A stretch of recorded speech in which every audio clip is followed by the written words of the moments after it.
سید احمد خان کے مضامین میں سے لیا گیا ہے۔ یہ ایک ادب پارہ ہے، اور ادب پارے کی تعریف ہم پہلے بھی جان چکے ہیں پچھلے لیکچر میں، کہ ادب پارہ جو ہے اس میں ہم اخلاق کے متعلق سیکھتے ہیں کہ کس طرح ہمیں اپنی عملی زندگی میں جو ہے عمل پیرا ہونا چاہیے، چیزوں پر کس طرح ہمیں چلنا چاہیے اخلاق کے ساتھ، ٹھیک ہے۔ اور سر سید احمد خان جو ہیں یہ 1817 میں دہلی میں پیدا ہوئے، اور انہوں نے 1898 میں وفات پائی۔ آپ کے والد کا نام جو ہے وہ ہے سید محمد متقی، اور آپ نے ابتدائی تعلیم مکتب میں حاصل کی۔ مکتب ہم کہتے ہیں مدرسے کو۔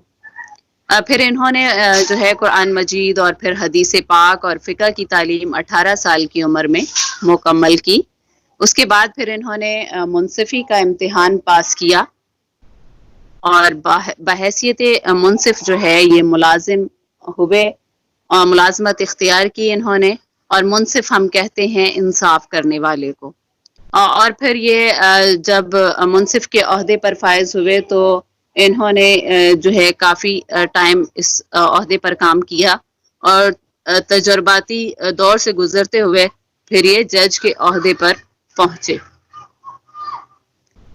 ٹھیک ہے۔ اس کے بعد پھر باقاعدہ انہوں نے جو اپنی ادبی زندگی کا آغاز کیا تو انہوں نے اپنے اخبار سید الاخبار سے کیا، اپنا اخبار انہوں نے جو ہے وہ چھاپا، اور اس کے بعد پھر انہوں نے مسلمانوں کی اصلاح کے لیے، ان کے اخلاق کی اصلاح کے لیے ایک رسالہ بھی نکالا جس کا نام تہذیب الاخلاق ہے، اور پھر انہوں نے جو ہے مزید مسلمانوں کی خدمات سر انجام دیتے ہوئے ایک اسکول قائم کیا علی گڑھ میں، اور پھر یہی اسکول جو ہے ترقی پا کر ایک عظیم الشان یونیورسٹی بنا۔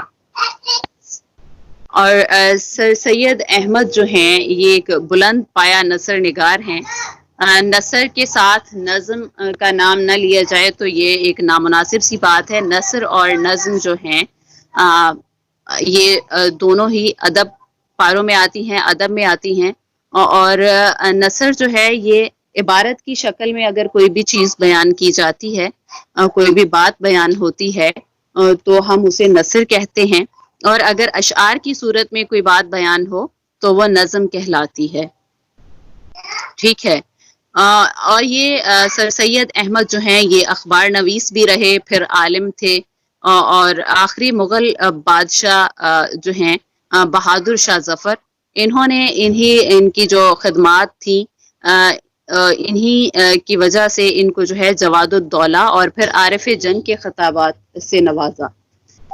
جواد الدولہ سے مراد ہے دولت بخشنے والا، اور عارف جنگ سے مراد یعنی اللہ کے ولی کی جنگ۔ اور پھر انگریز حکومت نے بھی آپ کو جو ہے سر کا خطاب دیا۔ آپ نے بہت ساری کتابیں لکھی جن میں آثار السنادید سے مراد ہے پرانی عمارتوں کے نشان، اور پھر خطبات احمدیہ، اور اس کے بعد پھر اسباب بغاوت ہند، اور تاریخ سرکشی بجنور جو ہیں یہ آپ کی بہت مشہور کتابیں ہیں۔ اب ہم آ جاتے ہیں اپنے اصل عنوان کی جانب، امید کی خوشی۔ تو امید کی خوشی اپنے نام ہی سے ظاہر ہے کہ امید جو ہے انسان کو خوشی دیتی ہے، امید انسان کو جینے کی جو ہے ایک امنگ دیتی ہے، انسان جو ہے اپنی جو ہے زندگی کی طرف، زندگی کی اور بڑھتا ہے، ٹھیک ہے۔ اور اس تحریر کو پڑھنے کے بعد جو ہے آپ جو ہے جملے کے اجزاء ترکیبی کی تعریف اور تختی کر سکیں گے۔ جملے کے اجزاء ترکیبی جو ہیں، اجزاء ترکیبی ہم کس کو کہتے ہیں؟ اجزاء ترکیبی پارٹس آف اسپیچ ہوتے ہیں، ٹھیک ہے۔ پارٹس آف اسپیچ جو ہیں اردو میں اجزاء ترکیبی کہلاتے ہیں، اور ان کی تعریف جو ہے وہ آپ جان لیں کہ اس میں جو ہے ہمارے پاس اسم آتا ہے، اس میں ضمیر ہے، اس میں جو ہے فعل ہے، مفعول ہے، حرف ہے، یہ ساری چیزیں جو ہیں یہ ہمارے پاس اجزاء ترکیبی ہیں، ٹھیک ہے۔ اس کے بعد تختی کی بات ہے تو تختی جو ہے یہ اجزاء کی تقسیم کو کہتے ہیں، یعنی آپ نے جملے میں جو ہے اجزاء کو کس طرح سے تقسیم کرنا ہے۔ مثال کے طور پر آپ کوئی بھی ایک جملہ لے لیں، جیسے محنت کا پھل، اس پر آپ کوئی جملہ جو ہے اپنے ذہن میں سوچیں، محنت کا پھل یعنی مجھے ضرور محنت کا پھل ملے گا. تو یہ جملہ جو ہے ایک صحیح پراپر انداز میں ہم نے جو ہے بیان کیا. مجھے ضرور محنت کا پھل ملے گا. ہم آگے پیچھے لفظوں کو اگر کریں تو یہ جملے کی ترکیب جو ہے وہ غلط ہو جائے گی, ترتیب اس کی غلط ہو جائے گی. ہم نے جو ہے الفاظ کو اگر آگے پیچھے کیا تو یہ تقسیم ہماری غلط ہو سکتی ہے. ٹھیک ہے, اگر ہم اس کی تقسیم کو پراپر مقام پر, جہاں پر صحیح مقام پر جو لفظ آنا چاہیے وہیں پر اگر ہم اسے لگاتے ہیں تو پھر یہ اجزاء کی تقسیم درست کہلائے گی. ٹھیک ہے. اس کے بعد جو ہے انشاء پردازی کی بات آ جاتی ہے. تو انشاء پردازی جو ہے یہ مضمون نویسی کو کہا جاتا ہے. اور مضمون نویسی جو ہے یہ کس طرح سے ہوتی ہے؟ مضمون کے جو ہے باقاعدہ 3 حصے ہوتے ہیں مضمون لکھنے کے لیے. جیسے کہ آپ نے اس تحریر کو پڑھنے کے بعد امید کی خوشی کو آپ نے اس کا خلاصہ بیان کرنا ہے. سب سے پہلے آپ نے اس کا مرکزی خیال لکھنا ہے, اس کے بعد پھر آپ نے اس کا خلاصہ بھی تحریر کرنا ہے. اور اس کو لکھنے کے لیے یقینی بات ہے کہ آپ کو جو ہے ایک باقاعدہ مضمون کی صورت دینی ہے, ایک اسے جو ہے پراپر شکل آپ کو دینے کی ضرورت ہے. اور اس کے علاوہ بھی اگر کوئی آپ جو ہے آپ کو مضمون لکھنے کے لیے کہا جاتا ہے کسی عنوان پر تو آپ اس کو کس طرح سے تحریر کریں گے, یہ 3 حصوں پر مشتمل ہوتا ہے. پہلا حصہ اس میں آ جاتا ہے تعارف اور تمہید. تعارف اور تمہید میں آپ جیسے کہ تعارف اپنے نام ہی سے ظاہر ہے کہ آپ نے اس عنوان کا تعارف پیش کرنا ہے اور اس کو تفصیلاً پیش کرنا ہے, تمہید کے ساتھ بیان کرنا ہے. اس کے بعد پھر دوسرا حصہ جو ہے وہ آ جاتا ہے ہمارے پاس نفس مضمون.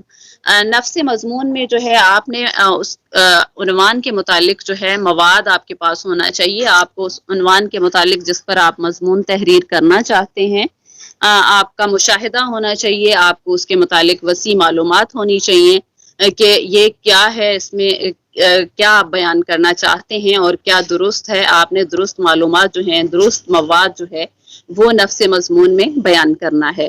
اور پھر تیسرا حصہ جو ہے وہ ہے اختتام. اختتام بھی آپ کا جو ہے وہ بہت خوبصورت ہونا چاہیے. اختتام میں آپ جو ہے کسی بھی بزرگان دین جو ہیں ان میں سے کسی کا کوئی قول ذکر کر سکتے ہیں, کوئی آیت کا حوالہ دے سکتے ہیں, کسی شاعر کا کوئی شعر آپ کو مناسب لگتا ہے تو آپ مضمون کے آخر میں لگا سکتے ہیں. ٹھیک ہے.